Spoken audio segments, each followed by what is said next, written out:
Number 5, और वो है न्यूक्लियोफिलिक एडिशन ऑफ, लिखो, न्यूक्लियोफिलिक एडिशन ऑफ अमोनिया,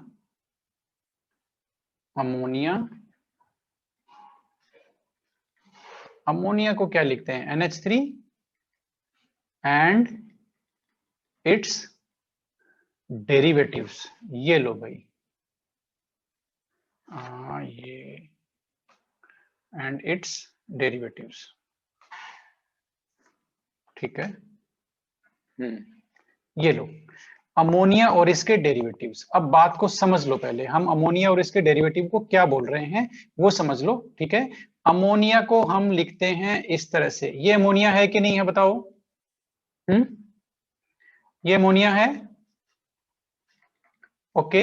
तो इसके डेरिवेटिव्स क्या होंगे वो भी देख लो। इसके डेरिवेटिव को हम कैसे लिखेंगे, H2N, ये तो एज इट इज रहेगा, और एक हाइड्रोजन की जगह कोई भी ग्रुप आ सकता है। ये लो, ये हो गया डेरिवेटिव्स ऑफ अमोनिया। ये क्या हो गए, डेरिवेटिव्स, ठीक है। ये डेरिवेटिव्स हो गए। अब यहां पर Z क्या हो सकता है, Z यहां पर OH ग्रुप भी हो सकता है, R भी हो सकता है, NH2 भी हो सकता है, ठीक है, PH भी हो सकता है, मतलब एटसेट्रा एटसेट्रा ढेर सारे ग्रुप हो सकता है ये Z, ठीक है। बात को समझे कि नहीं समझे? देखो ये बहुत इंपॉर्टेंट रिएक्शन है। अमोनिया की रिएक्शन कराएंगे और अमोनिया के डेरिवेटिव्स की रिएक्शन कराएंगे, और हम देखेंगे प्रोडक्ट कैसे क्या क्या बनेंगे। जो Z की वैल्यू होगी उस पे प्रोडक्ट डिपेंड करेगा। यदि Z की वैल्यू OH होगी तो प्रोडक्ट को अलग नाम होगा, R होगा तो वो अलग नाम होगा, यानी कि Z की वैल्यू पे डिपेंड करेगा कि प्रोडक्ट क्या बनता है, ठीक है। तो सबसे पहले हम लोग जो रिएक्शन ले रहे हैं वो अमोनिया के साथ ही ले रहे हैं, है ना। सबसे पहली जो रिएक्शन ले रहे हैं वो ले रहे हैं अमोनिया के साथ, है ना, अमोनिया के साथ। या इसका चलो एक काम करते हैं, इसका जो जो भी है वो देख लेंगे हम लोग, है ना। यस, आप तो इस पे फोकस करो जो मैं लिख रहा हूं, इस पे रिएक्शन देखो आप। तो ये हमने लिया कार्बोनिल कंपाउंड, ठीक है, एल्डिहाइड हो चाहे कीटोन हो कुछ भी हो, इसकी हम रिएक्शन करवा रहे हैं H2N और Z। अब यहाँ पर Z हाइड्रोजन होगा तो अमोनिया हो जाएगा, ठीक है, इसलिए हमने इसी फॉर्म में लिखा है, ओके। अब ये जो रिएक्शन होगी वो कैटेलाइज्ड होगी एसिड से, ठीक है। अब इसमें जो इंटरमीडिएट बनेगा पहले, वो देखो क्या बनेगा। ये रिएक्शन बड़ी खास है ना, बहुत खास है ये रिएक्शन। तो बहुत ही स्पेशल टाइप की रिएक्शन है ये, है ना। तो इसमें जो ये जो रिएक्टेंट बनेगा, ये जो एडक्ट बनेगा वो यहाँ पर OH, और ये बन गया NHZ, ठीक है, ये यहाँ पर NHZ। तो ये बन गया यहाँ पर एडक्ट, है ना, इंटरमीडिएट। अब यहां पर एक खास बात है, इस एडिशन प्रोडक्ट का डिहाइड्रेशन हो जाता है, जिसको बोलते हैं एलिमिनेशन ऑफ H2O। यहां से H2O का एलिमिनेशन होता है, और वो कैसे होता है आप लोग इसको देखो ध्यान से।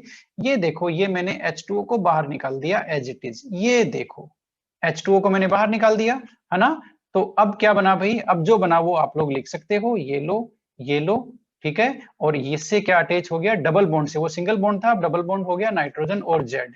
ये हमारा फाइनल प्रोडक्ट बन गया भाई, ये हमारा फाइनल प्रोडक्ट है, इसमें ये हमें फाइनल प्रोडक्ट मिलता है, ठीक है ना। और इसका नाम हम यहाँ पर अभी दे नहीं सकते, because name depends on the value of, बताओ जरा किसकी वैल्यू पे डिपेंड करेगा नाम, Z की वैल्यू पे। किसकी वैल्यू पे, Z की वैल्यू पे डिपेंड करेगा, है ना।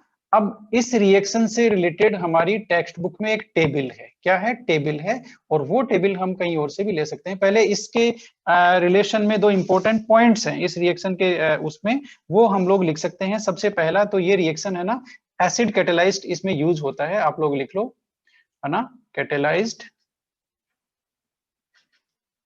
बाय एन एसिड, ठीक है। नंबर 2 लिख लो इसमें, नंबर 2 लिख लो, also known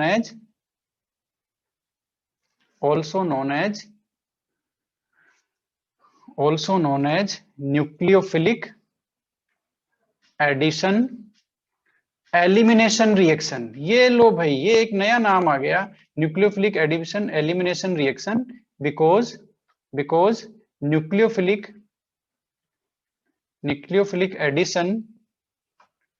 addition of NH2Z is followed by elimination of बताना जरा। H2O मॉलिक्यूल, ठीक है।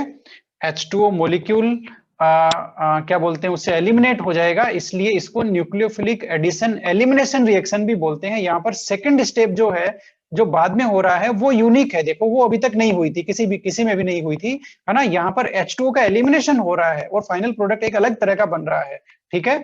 तो यहाँ पर फाइनल प्रोडक्ट H2O के एलिमिनेशन होने के बाद बन रहा है, इसलिए हम इसको बोलते हैं न्यूक्लियोफिलिक एडिशन एलिमिनेशन रिएक्शन, ठीक है। तो ये यहाँ पर दो इंपॉर्टेंट पॉइंट थे। अब इस रिएक्शन से रिलेटेड जो इंपॉर्टेंट है वो क्या है, आप सुन लो जरा। Z की जो वैल्यू होगी, सुनो भाई, Z की जो वैल्यू होगी वो प्रोडक्ट होगा। जैसे जैसे अब मैं आपको, और उसी के हिसाब से उसका नाम होगा, उसी के हिसाब से उसका नाम होगा, ठीक है। तो क्या क्या Z की वैल्यू हो सकती है और क्या क्या नाम हो सकते हैं, वो मैं आपको बता करके जल्दी ही हम इस क्लास को, आज की क्लास को करते हैं खत्म। और ये हमारे पास एक टेबल है, ठीक है, हमारे पास है एक टेबल, ये है भाई हमारे पास एक टेबल है। और अब आप, ये टेबल सेम एनसीईआरटी में भी है, कहाँ है बताना जरा। बोलो भाई।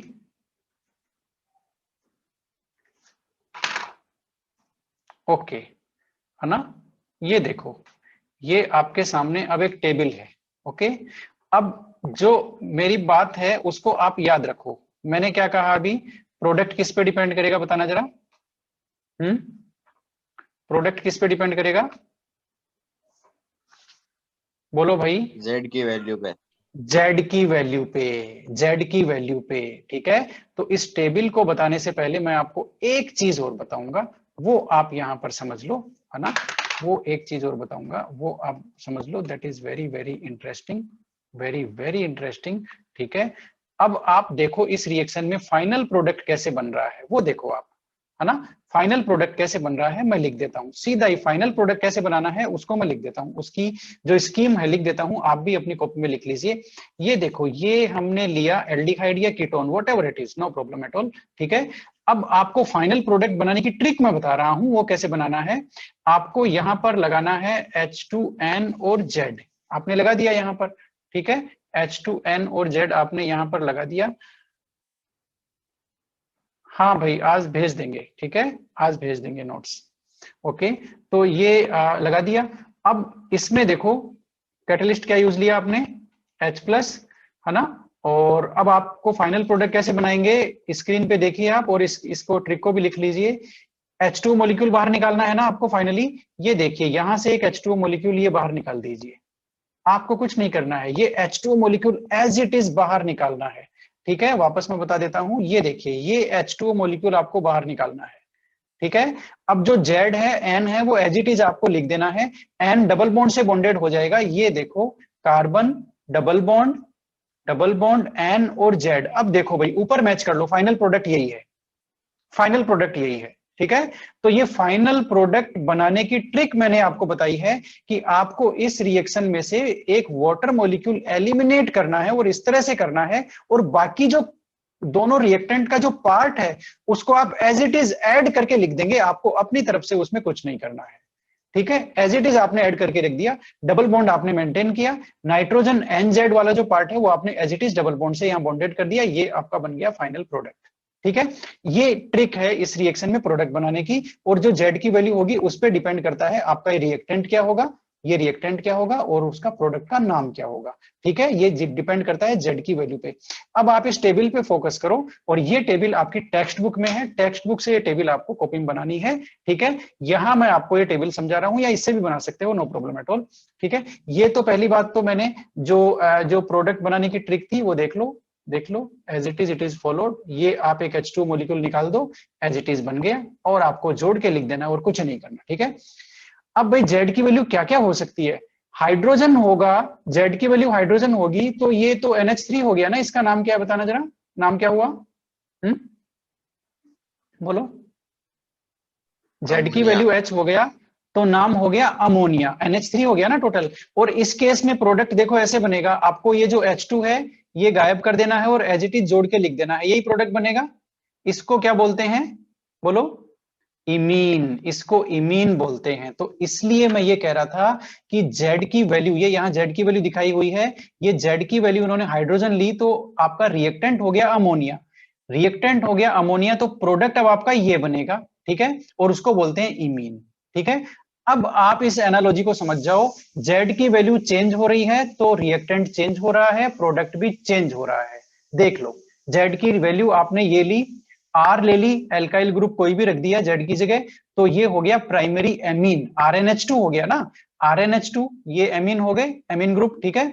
अब जो RnH2 है उसमें क्या करना पड़ेगा आपको, ये H2O मॉलिक्यूल सीधा ऑक्सीजन के साथ वाटर बनाएगा, ओके, और ये NR आपको कार्बन से एज इट इज जोड़ के लिख देना है, ये देखो कार्बन से NR जोड़ के लिखा हुआ है, और इसको क्या बोलते हैं, ये भी एक इमीन है, लेकिन इसको शिफ्ट बेस भी बोलते हैं, क्या बोलते हैं, स्किफ बेस, इसको सब्स्टिट्यूटेड इमीन बोलते हैं, और इसको स्किफ बेस भी बोलते हैं, इस नाम को पहचान लो, स्किफ बेस, ये फिर से एक नया नाम आ गया आपके लिए, ठीक है।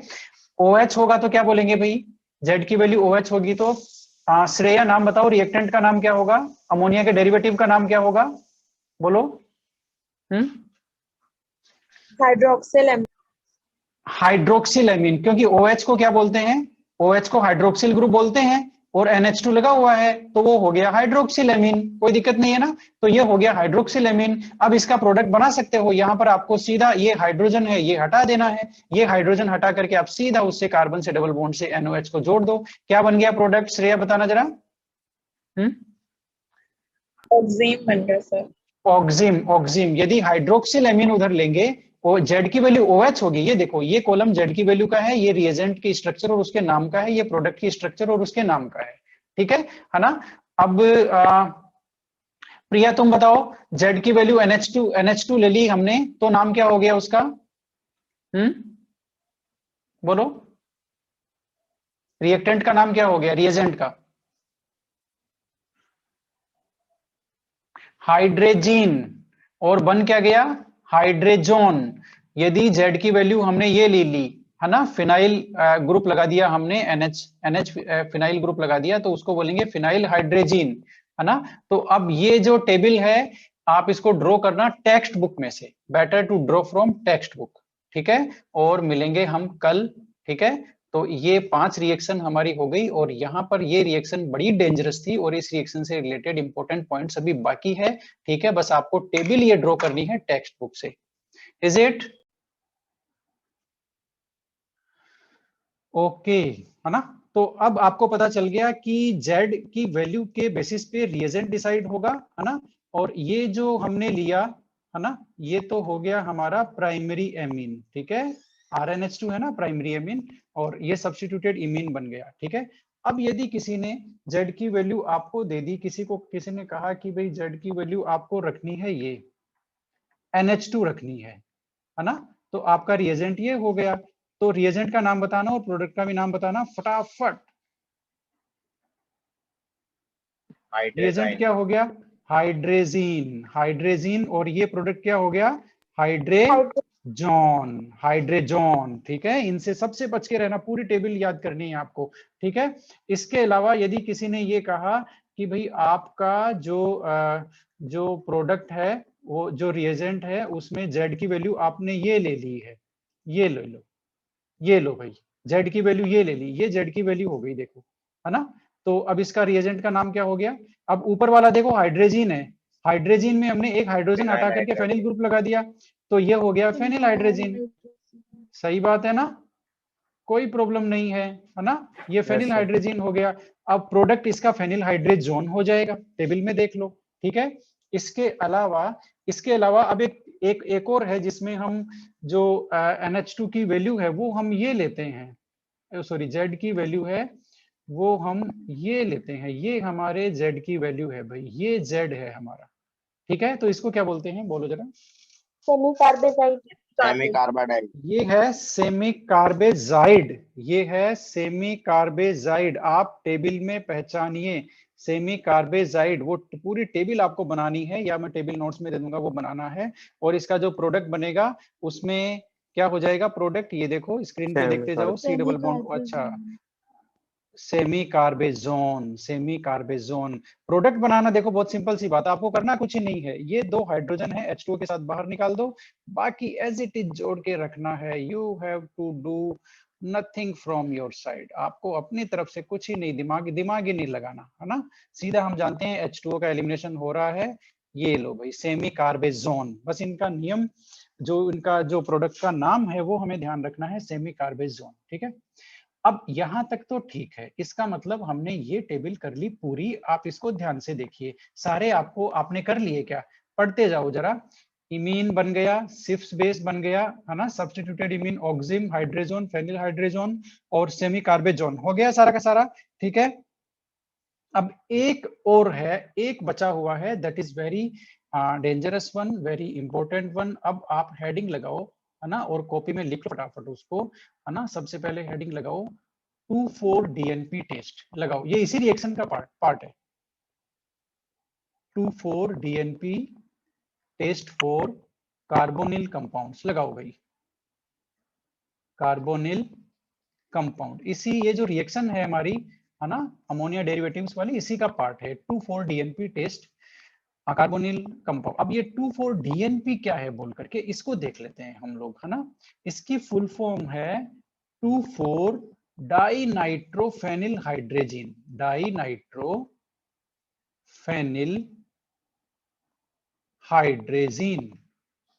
अब इसका फॉर्मूला क्या हुआ बोल करके, तो हाइड्रोजीन आपने अभी ऊपर देखा है, हाइड्रोजीन का फॉर्मूला है ना, ये देखो, ये हमारा हो गया हाइड्रोजीन। ये आपने देखा है कि Z की वैल्यू NH2 होती है तो उसको बोलते हैं हाइड्रोजीन। अब हाइड्रोजीन देखा है आपने, देख लो भाई, हाइड्रोजीन आपने देखा है, NH2 मैंने लिख दिया हाइड्रोजीन। अब इसके साथ ये भी आपने देखा है, बताना जरा, इसका नाम बता दो। अब इसका नाम क्या हो गया, फेनिल हाइड्रोजीन। ये हुआ कि नहीं हुआ, फेनिल हाइड्रोजीन। ठीक है, अब फेनिल हाइड्रोजीन जब हो गया तो हमारे इसका नाम क्या है, पढ़ना जरा, 2,4-डाइनाइट्रो, यानी कि 2 और 4 पोजीशन पे नाइट्रो ग्रुप है और फिर फेनिल हाइड्रोजीन, तो ये बन ही गया। तो 2 पोजीशन कौन सी है, एक तो ये है, इस पे यहाँ NO2 आ गया, एक ये है, इस पे यहाँ NO2 आ गया, ये हो गया आपका 2,4-डाइनाइट्रो फेनिल हाइड्रोजीन। ठीक है, इसको बोलते हैं 2,4-DNP, या इसका एक फेमस नेम और है, वो है ब्रेडीज रिएजेंट। क्या है, ब्रेडीज रिएजेंट। ये रिएजेंट किस काम आता है, ये रिएजेंट आता है कि सैंपल जो आपको मिला है उसमें कार्बोनिल कंपाउंड है कि नहीं है, that sample is carbonyl compound और नॉट। ठीक है, उसको आइडेंटिफाई करने में काम आता है कि whether that is a carbonyl compound और नॉट, ये टेस्ट होता है। अब ये टेस्ट क्या है ना, इसका मैं आपको लिखवा देता हूं और फिर इसकी रिएक्शन चलो इसका पहले किसकी केमिकल रिएक्शन लिख लेते हैं है ना। अब आपको पता चल ही गया केमिकल रिएक्शन क्या है, इसके अब आप लिख सकते हो, आपको कुछ करने की जरूरत नहीं है। ये हमने बनाया एक कार्बोनिल कंपाउंड और ये हमने सीधा इसका स्ट्रक्चर इंपोर्ट कर दिया, ये लो, इसका स्ट्रक्चर लिख दो भाई, इसका फॉर्मूला लिख दो, अब आपको पता तो चल ही गया, NH, फिर लगाओ एक बेंजीन रिंग, फेनिल, और उसके बाद में 2 पे और 4 पे नाइट्रो। देखो इसको समझ लो, समझ लोगे तो ये बिल्कुल जो जितना बड़ा है ना उससे भी ज्यादा इजी लगेगा ये। ठीक है, अब ये रिएक्शन आप पहचान जाओ, नाइट्रोजन अमोनिया के डेरिवेटिव की है। आपको क्या करना है, एक H2O मॉलिक्यूल क्या करना है बताना जरा, एलिमिनेशन करना है और बाकी को आपको एज इट इज लिख देना है। ये लो, आपको अपनी तरफ से कोई एडिशन नहीं करना है, ये लो, ये लो भाई। अब इस प्रोडक्ट का नाम क्या होना चाहिए बताओ जरा, क्या बन गया ये, ये 2,4 फेनिल हाइड्रोजीन है, तो हाइड्रोजीन होता है तब क्या बनता है, हाइड्रोजोन, हाइड्रोजीन का हाइड्रोजोन बनता है, ये हमें पता है, तो ये बन गया 2,4-DN फेनिल। अब इसको पूरा ही लिखना पड़ेगा है ना, 2,4-डाइनाइट्रो, आप लोग भी लिख लो, फेनिल हाइड्रोजोन, हाइड्रोजोन, ये लो भाई। ठीक है, ये बन गया कंपाउंड और इसका आता है पीपीटी। इसका क्या आता है, पीपीटी आता है, कैसा आता है, येलो ऑरेंज या रेड पीपीटी आता है इसका। कैसा पीपीटी आता है, येलो ऑरेंज या फिर रेड पीपीटी इसका आता है। अब आप बोलोगे सर ये तीन कलर का पीपीटी कैसे? पीपीटी एक ही कलर का आना चाहिए ताकि हम लोग पहचान पाए, जैसे फिक्स हो कि येलो आएगा तो येलो ही आएगा, लेकिन ऐसा नहीं है। देखो ये एक काफी वाइड टेस्ट है, जो काफी सारे कार्बोनिल कंपाउंड्स है ना। अब कार्बोनिल कंपाउंड्स में तो वाइड रेंज आ गई, आपको पता है कि एरोमेटिक कंपाउंड भी होते हैं, एलिफेटिक भी होते हैं, एल्डिहाइड भी है, कीटोन भी है, तरह तरह के कीटोन है, तरह तरह के एल्डिहाइड है, इसलिए जनरली इन 3 कलर का आपको पीपीटी मिलता है। ठीक है, येलो, ऑरेंज और रेड कलर का पीपीटी मिलता है। जैसे ही पीपीटी आ जाए आप जान जाओगे कि ये कौन सा टेस्ट है, तो मतलब ये जो सैंपल आपको मिला है वो क्या है, एक कार्बोनिल कंपाउंड है। ध्यान रखना, ये जो 2,4-DNP है ये नहीं पहचानता कि एल्डिहाइड या कीटोन है, नहीं, ये सिर्फ ये पहचानता है कि sample is a carbonyl compound और नॉट। ठीक है, तो ये सिर्फ इसीलिए हमने ऊपर लिखा है 2,4-DNP test for carbonyl compound, aldehyde और कीटोन का नहीं है, ये दोनों का देता है। ठीक है, दोनों की पहचान करता है। ओके, तो ये काफी फेमस टेस्ट है 2,4-DNP टेस्ट। अब इसकी फटाफट जो लैंग्वेज है वो आप फटाफट लिख लो भाई, ये काफी इंपॉर्टेंट टाइप का टेस्ट है, फटाफट लिख लो। Aldehydes and ketone reacts with, फटाफट लिखो, aldehydes and ketone reacts with 2,4-DNP.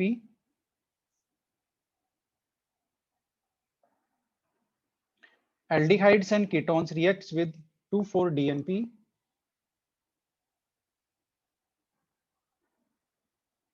to produce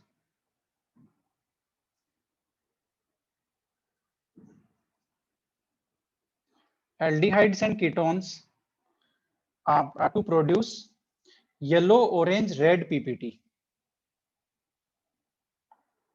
है ना। Aldehydes and ketones reacts with 2,4-DNP to produce yellow oblique orange oblique red PPT of 2,4-dinitrophenylhydrazone of 2,4-dinitrophenylhydrazone. Hence, this reaction is used to identify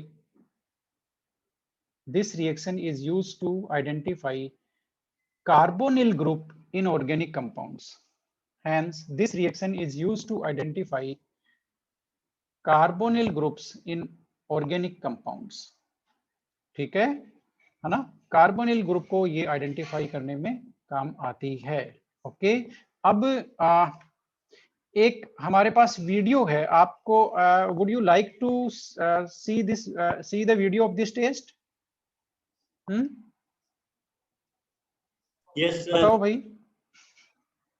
okay, तो हमारे पास एक video है जिसमें ये 2,4-DNP test है वो दिखाया जा रहा है, बताया जा रहा है। ठीक है, तो आप लोग,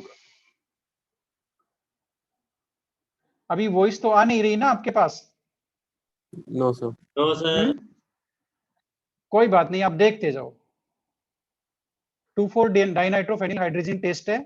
अब मटेरियल्स क्या क्या रिक्वायर्ड हैं वो आ गए आपके सामने। ऑर्गेनिक कंपाउंड वो तो हमें चाहिए ही चाहिए, रेक्टिफाइड स्पिरिट हमें चाहिए, 2,4-DNP हाइड्रोजन, ये जो हमारा रिएजेंट है 2,4-DNP वो। ठीक है, 2 हमारे पास टेस्ट ट्यूब हैं, कुछ हमें ड्रॉपर्स चाहिए। अब प्रोसीजर देख लीजिए आप लोग, और इसमें अब हम सिंपल सा क्या करेंगे, सबसे पहले रेक्टिफाइड स्पिरिट है वो हम टेस्ट ट्यूब में हमने डाला।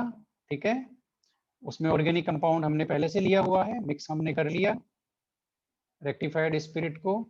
अब हम डालेंगे 2,4-DNP उसके अंदर डालेंगे। आप देखिएगा कलर कैसे आता है, ये देखिए वो एक येलो कलर का पीपीटी आता जा रहा है, और ये इसमें रिएक्शन हुई थी जो आपके सामने है, ये वो रिएक्शन है। ठीक है, तो ये 2,4-DNP जो टेस्ट था ये उसका वीडियो है, येलो कलर का पीपीटी, ये देखिए हमें येलो कलर का पीपीटी यहाँ पर इस रिएक्शन में ये पीपीटी येलो कलर का है जो हमें मिलता है। ठीक है, तो ये 2,4-DNP टेस्ट था।